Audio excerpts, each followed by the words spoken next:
2 Chronicles 5. Thus all the work that Solomon did for the house of the Lord was finished. And Solomon brought in the things that David his father had dedicated, and stored the silver, the gold, and all the vessels in the treasuries of the house of God.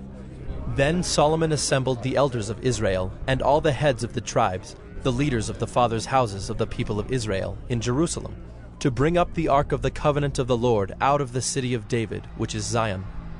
And all the men of Israel assembled before the king at the feast that is in the 7th month. And all the elders of Israel came, and the Levites took up the ark. And they brought up the ark, the tent of meeting, and all the holy vessels that were in the tent. The Levitical priests brought them up. And King Solomon and all the congregation of Israel who had assembled before him were before the ark, sacrificing so many sheep and oxen that they could not be counted or numbered. Then the priests brought the ark of the covenant of the Lord to its place, in the inner sanctuary of the house, in the most holy place, underneath the wings of the cherubim. The cherubim spread out their wings over the place of the ark, so that the cherubim made a covering above the ark and its poles. And the poles were so long that the ends of the poles were seen from the holy place before the inner sanctuary, but they could not be seen from outside.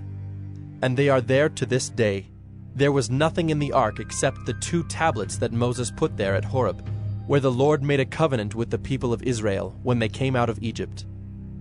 And when the priests came out of the holy place, for all the priests who were present had consecrated themselves, without regard to their divisions, and all the Levitical singers, Asaph, Heman, and Jeduthun, their sons and kinsmen, arrayed in fine linen with cymbals, harps, and lyres, stood east of the altar with 120 priests who were trumpeters.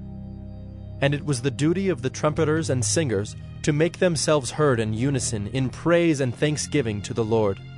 And when the song was raised with trumpets and cymbals and other musical instruments in praise to the Lord, "For he is good, for his steadfast love endures forever," the house of the Lord, was filled with a cloud, so that the priests could not stand to minister because of the cloud, for the glory of the Lord filled the house of God.